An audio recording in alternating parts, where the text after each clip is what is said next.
Now. On 105.9 FM and streaming worldwide on the WMAL app. O'Connor and Company. 6:07 on O'Connor and Company, Friday morning. Thanks for tuning in. 7:05, Peter Ducey from Fox News will join us. 7:35, Bram Weinstein from ESPN 630 to preview this weekend's Commanders-Ravens game. 8:35, Representative Mike Walz of Florida. It's Larry O'Connor and Patrice Onwuka. Good morning, Patrice.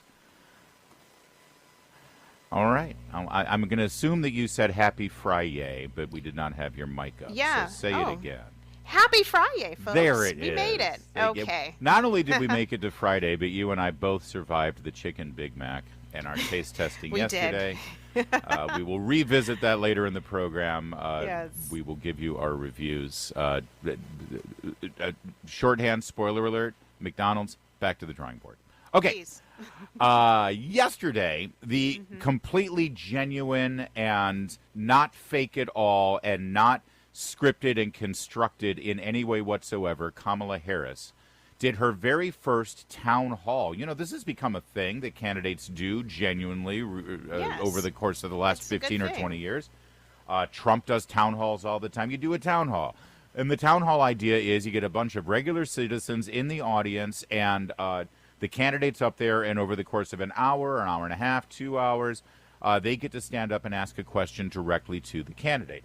And the conceit here, the whole prestige of the event is the illusion that this is not the journalist asking a question. Yes. This is a real person asking a question. But, of course, the producers pre-screen all of these questions. Oh, of course they do. And they get to pick and choose which regular citizen ends up asking the question. So it's still shot through the lens of and filtered through the mainstream media. And the very first town hall that Kamala Harris decided to do was on Univision, which is a Spanish language television station. Now, a couple of things that you need to know about here with regard to this. And the first one is the most important one is, was she using a teleprompter?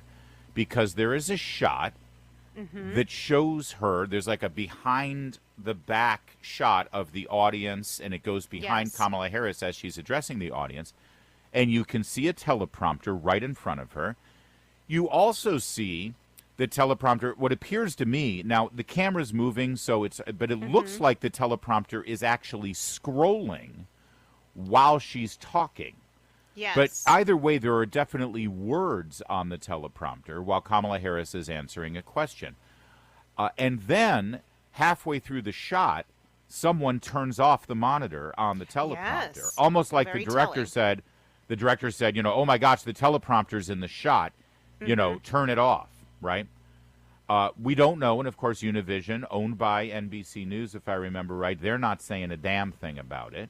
Here's what it sounded like. This is Kamala Harris answering a question at the town hall while a teleprompter appears to be scrolling right in front of her. Cut 8.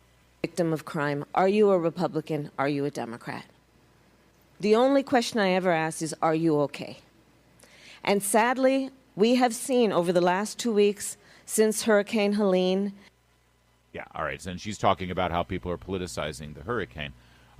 Leave that alone for a minute. Actually, I think it's very funny when if you're a victim of crime, I don't ask you if you're a Republican or Democrat. Ma'am, you were the district attorney in San Francisco. You didn't have to ask. They're all Democrats. That's why crime's so bad there, because they keep voting for Democrats. But that said, this created a furor on social media. Now, they have not said anything. Univision hasn't said anything. Kamala Harris's campaign doesn't say anything. I'm going to guarantee you they will say, oh, that teleprompter was used for the host of the town hall. Here's the weird thing. The host of the town hall, if you look at the picture of it, and we'll tweet it out there so you can see it, he's standing off way to the side. He is. He can't even see that monitor, Patrice. She's standing dead center right in front of that monitor. And again, as I mentioned before, it appears to me that it's scrolling while she's talking, which means why would it be scrolling if she's talking? Unless she's reading it. That's Yeah. it. Now, I will say this. When it turned off, she didn't miss a beat, right? You'll remember earlier this week, if we can go to cut 7, in this cut earlier this week during a town or during a rally, her teleprompter did break, and she didn't act very smoothly when it broke. Listen. Remember his number? 32. Today we got 32 days until the election. Now the teleprompter has just broken. So 32 days. 32 days.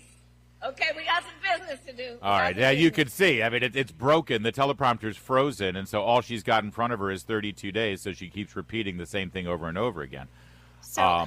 So what do you think, Patrice? You've seen the video. You've seen the teleprompter. What and do you I'm think? watching it over and over as you were speaking. So there are actually two teleprompters. There's one that's eye level and then one that's actually on the floor. So that if the person in front of the teleprompter looks down, you can read it, or if they're looking up, it looks like they're just talking to the audience but still reading it.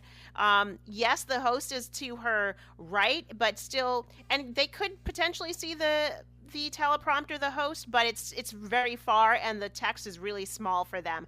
I think that teleprompter is meant for her. I think those could be notes that maybe reminders of statistics or something like that. Yeah, like If talking that is points, bullet points. Talking something points, like that. bullet points. If that is the case, folks, you have to understand that you don't just throw up a bunch of bullet points as a person is speaking. That text has to be pre-populated and loaded into a teleprompter from somewhere else, which means that if this is true, that means that the Harris campaign is working with Univision to make that happen, which makes Univision totally unbiased. I mean, totally biased and kind of rigging the entire event in her favor.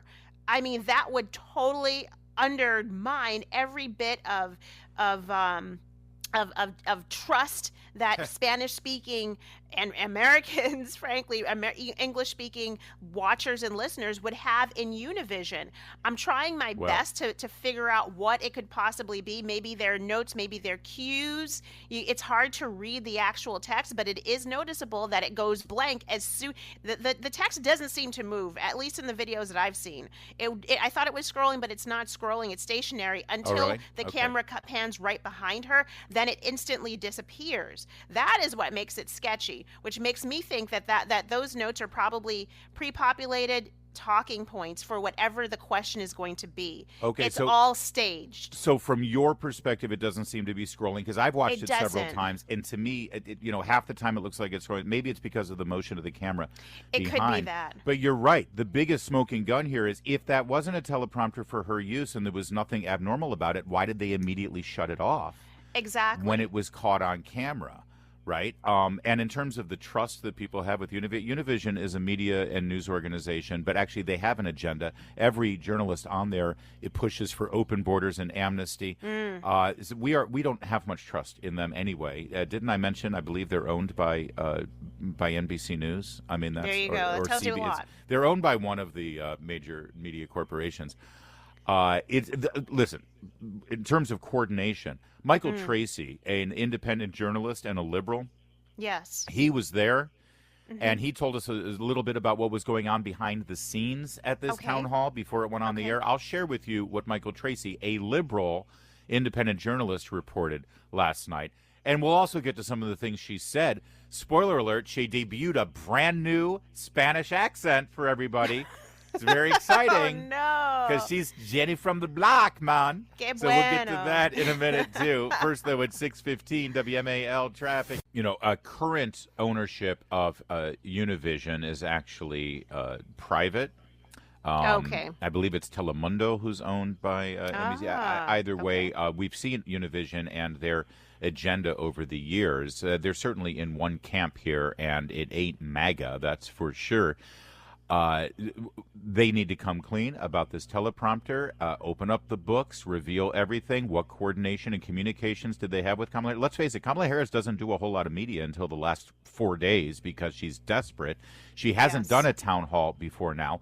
We know that her camp engages in extreme negotiation with news organizations when she does things like this, because we saw all the negotiations she tried to play for the debate she had, so-called debate, on ABC News. So if you want the trust of the American people, open up the books, give us all the information. Was there anyone from the Kamala Harris campaign in the control room or near any of the production team? Advising, giving notes, directing the teleprompter people or anyone else? Or is there a firewall between the campaign and the production team? We deserve to know that. And they should, if they want the people's trust, they should reveal all of those things. Absolutely. Transparency. Bring some sunlight to it. You know, you talk to media professionals in this and say, listen, I've worked in news and I've never heard of a campaign utilizing a teleprompter for something like this. And that may be true. But have you ever heard of a news organization deliberately, falsely editing an interview to put a different answer to a question in a candidate's mouth for broadcast? Because 60 Minutes just did that. Yes. So forgive us if we're a little skeptical right now. Michael Tracy, independent journalist, a man of the left, he tweeted out from the backstage press room at the town hall, said, I'm at the Kamala town hall, and he used quotation marks around town hall. Yikes. Being taped right now in Las Vegas. The corporate PR director for Univision is refusing to allow journalists access to the audience members who have been pre-selected to ask Kamala questions. So in other words, okay, so the audience members are there. They've been pre-selected. Journalists was like, oh, we'd like to talk to them. We'd like to ask them some questions. You know, how did you get selected? How did what was the process? What was the producers would not allow any journalists or reporters to ask any of these people who ended up asking the questions anything yesterday. It could be that they're trying to protect the identities of these individuals, but you've already put your face out there. So what do you mean protect their identities? They stand up on television and reveal who they are. That's not what I'm saying. So don't extend any grace to these people. I'll take back my grace. It is. I said it before. This is 100% staged, and it's a slap in the face of Americans who actually want real answers. It's an infomercial. Then contrast that with how many town halls that President Trump has done on various networks, not just more friendly networks. And those people who asked him questions, I'm pretty sure they weren't hand selected. And President Trump did not have a teleprompter with talking points, sketching out to help him in case that he starts to stumble or forgets his points. Of course. And by the way, even with all of the extraordinary measures to prop her up and make her look like she's competent, she still failed. One of the questions was about, I used to spend $250 a week on food, and now it's $350 a week. What are you going to do to help us so the cost of living doesn't destroy us? Yes. Mi pregunta es entonces. So my question is as follows. What are you going to do to help the middle class so that the cost of living does not destroy us? Thank you for the question and your point. Listen, I know prices are too high still. You know prices are too high still. And we have to deal with it. Here's how I feel about it. Again, you've heard my story. I come from the working class. There we go. She goes right back to it. Always goes. By the way, she says working class now. She used to say I come from the middle class. It's become a joke. So now she says she comes from the working class. Wait a second. Working class? Working class makes you sound like you're a blue-collar worker, you work in a factory, may not have a degree, service employee. Yeah, her parents were college professors. Professors, exactly. In Berkeley. Her 5 minutes flipping McDonald's French fries does not count as working class. Thank you very much. Which they still have not proven, actually, that even happened. You also, by the way, heard a little bit of the accent there, right? Did you pick it up? Prices are too high still. And we have to deal with it. Oh, wait, here. What are you going to do to help the middle class so that the cost of living does not destroy us? Thank you for the question and your point. Listen, I know prices are too high still. You know prices are too high still. Did you catch it? I caught it. I know prices are too high still. You know prices are too high still. We all know prices are too high still. We got to do something about it. Hold on, there's another one, too. Here's her brand new Spanish accent, everybody. It's so exciting when she launches a new accent. Well, first of all, thank you for the question, and I hope your family is okay and your home is okay. I hope you're okay. You know, I feel okay, but I want to make sure you're okay. You know what I'm saying? Just put on the button-down shirt with the button at the top and the bandana. Just put it on there. I'm Go thinking all the essay full on us. Carmen Miranda headdress with the bananas and the fruit and a little tico-tic, a little tico-tac, a tico-tica. He's a cuckoo in my clock, right? Oh, I know a little bit too much about Carmen Miranda musicals. I've revealed too much. It's 6:23. I love you back. Now, On 105.9 FM and streaming worldwide on the WMAL app. O'Connor and Company. It's 6:37. It's O'Connor and Company. Thanks for tuning in on this Friday morning. We're going to finish your week strong and then launch you into the weekend with all the news, information, analysis that you need, and hopefully a smile on your face, too, including a first-hand review of the brand-new Chicken Big Mac from McDonald's. Both Patrice and I, we ate one, so you don't have to. Or at least we, more accurately, we tasted one. We tasted one. We tasted it. All right, we'll give you our review later, the good, the bad, and the ugly. Coming up also at 7:05, Peter Ducey, White House correspondent, Fox News Channel. 7:35, Bram Weinstein on a preview of the Battle of the Beltway this Sunday, where for the first time that I can remember, the Commanders and the Ravens actually both have really good teams with really good records, and they're playing each other. And at 8:35, Representative Mike Walz of Florida. Larry O'Connor here, and Patrice Onwuka. Good morning, Patrice. Good morning. Happy Friday, everybody. It is, let's get right to it with our, there it is.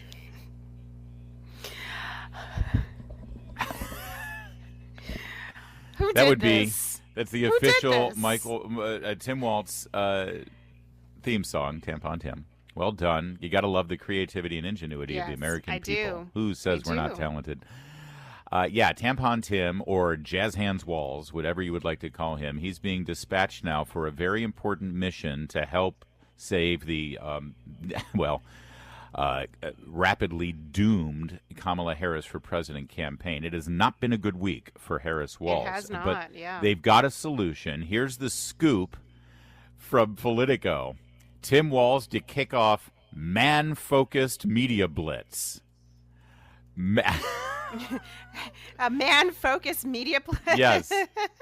Including a Good Morning America interview with Michael Strahan on a football field, by the way. Michigan events on Friday geared toward black men.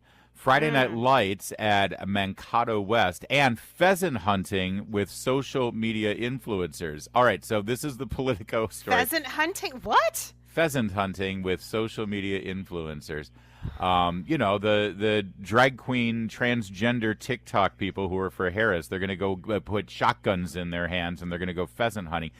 A Liz Cheney accident is bound to occur here on this little venture for pheasant. By the way, Politico's article here, the big scoop, the man-focused media blitz, shows a picture of Tim Walz on a campaign stage that could not be any creepier or gender binary, let's say. Look, he's got that goofy smile on his face, and he's got one of his jazz hands just thrusted out there in his manic, uncoordinated way. And he looks at... here's the problem. Whoever is writing at Politico has a very skewed understanding of what masculinity and what a man is interested in. As does the Harris Walz campaign, for that matter. And as our friend Molly Hemingway points out, anyone who wants to appeal to men definitely needs to go on Good Morning America, because Michael Strahan is there. Come on. Yeah, George Stephanopoulos is too. And Michael, yeah. By the way, it is the most. Okay, you want to be interviewed by Michael Strahan to appeal to men? Then you go on his other show, Fox News Sunday, or excuse me, That's a good point. Fox Sports Sunday, the NFL show. That's a good point. You don't go on Good Morning America, whose audience I believe is probably about 80% women. It's the lead-in to The View, for God's sake. You're right, because I don't watch The View religiously. I forget that those shows fall. So here's what's going on, folks. Democrats are in a panic because male voters are defecting to President Trump.